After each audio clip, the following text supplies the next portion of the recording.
Hello mga mi!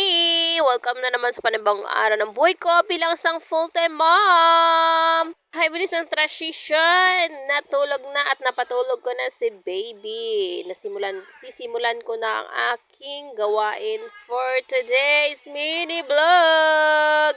So, ito na nga mga mi. Nakisingit ako kay Dadhe na maghugas muna ako ng mga bote ng 2 bonakid. At para naman wala na akong gagawin mamaya at hayahay na upo-upo, higa-higa na lang at magdot-dot pag may time kung tapos na itong mga gawain ko.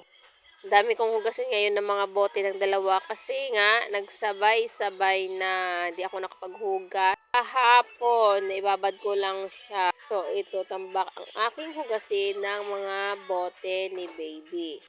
At ditong side, sa kabilang side nga ay nagluluto naman si Daddy ng may sabaw. So, may natira pa kaming konting lechon. Kaya isisigang daw niya. Isinigang niya na maraming gulay. So, ayan yung mga gulay niya. Parang sinigang na gulay na lang ito. Kahit konti lang naman yung sahog niya na yung lechon. So, ito na. Nag-umpisa na si Daddy na gisa na kong anak-anak dyan. Pero yung ibang talong dito na mga slice ay pirpituhin niya kasi marami naman kasi. Ayan. Para pwedeng isaw-saw sa bagoong ang pritong talong. So, itong araw ay tulong-tulong na kami ni Daddy para matapos na yung gawain namin. Siya naman magluluto ng aming pananghalian at ako naman mag-asikaso ng mga bote at paglinis ng aming kwarto. So, good thing naman at nakatulog na agad si baby kaya for sure matatapos ang aming gagawin for today. Gantong paraan na lang yung banding namin ni Daddy kasi lagi rin naman siyang busy sa trabaho niya. At paminsan-minsan lang din siya umuwi. Mataas na yung 2 araw or 3 araw. Minsan 1 araw na lang siya dito na lagi sa bahay. Lalo pat pag marami silang bisita.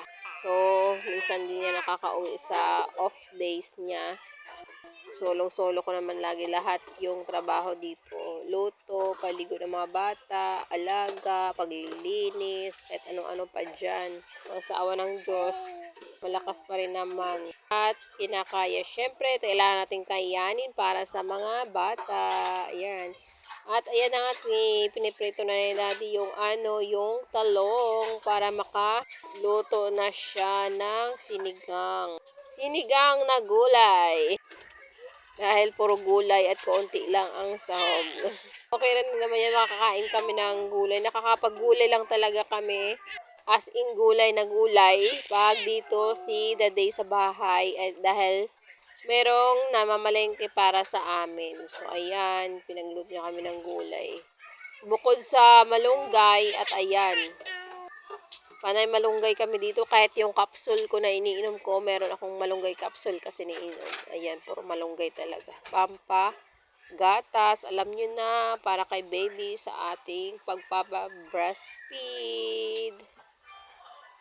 Alam nyo ba mga may, pag minsan talagang, pigang-piga na talaga at wala na masyadong tumutulong. Lalo pag hindi ako kumakain ng gulay or mga sabaw, kakaunti talaga lang yung lumalabas sa breast ko na gatas. So, naawa kay baby kasi kulang na kulang. Yung kanyang dinedede, ayan si Polly, oh. Nayaan lang namin doon maglaro sa mess. So, balik tayo. Kaya, minsan, tinatry ko siyang magdede ng formula kahit papano. Kahit lang ba, hanggang sa ilang minuto lang ba may bumalik na yung gatas ko na marami. Ganun lang. Kaso, ayaw niya talaga. Nakapaghintay talaga siya na lumakas yung tulo ng gatas ko. So, ayun. Ganyan talaga ginagawa ko sana. Parang alternate ba kung mahapdi na yung breast ko kakapam. Minsan na naman, pinapalatch ko naman siya. Ayaw naman niya. Or, gusto naman niya, kaso hindi siya nabubusog. Mas gusto niya yung sa bote talaga na pinapump ko na gatas. So, makikita mo naman kung nakakadede yung anak mo dahil may bawas or nakikita mo kung may bawas o wala, di ba? So, ayun. So, ayaw pa talaga niya ng formula. Kaya, tiis-tiis talaga ako ngayon. Maglilimang buwan na si baby itong month ng July. So, hopefully, mag-isang taon na si baby ay tigil ko na mag-breastfeed.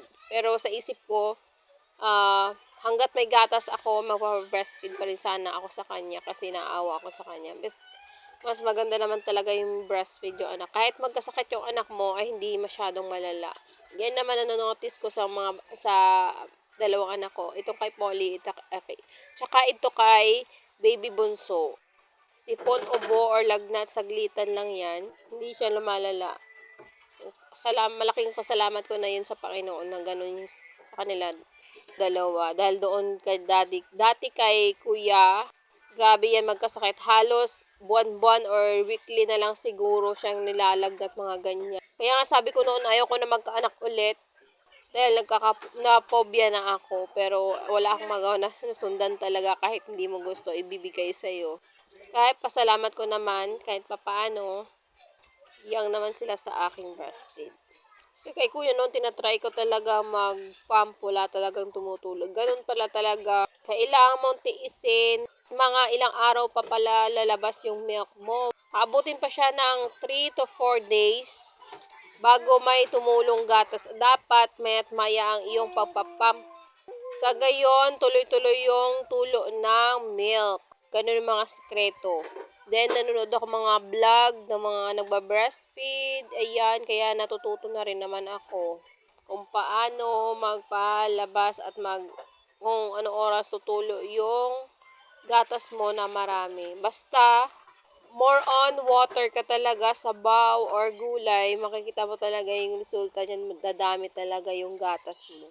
Hindi naman siya ganoon kadami, pero sakto lang din sa akin kasi ngayon, sakto lang din talaga siya sa isang dedehan ni baby. Pero every 1 hour or 2 hours nagpapump na talaga ako. Kaya nga minsan itong nagka-crack na. Inverted nipple kasi ako.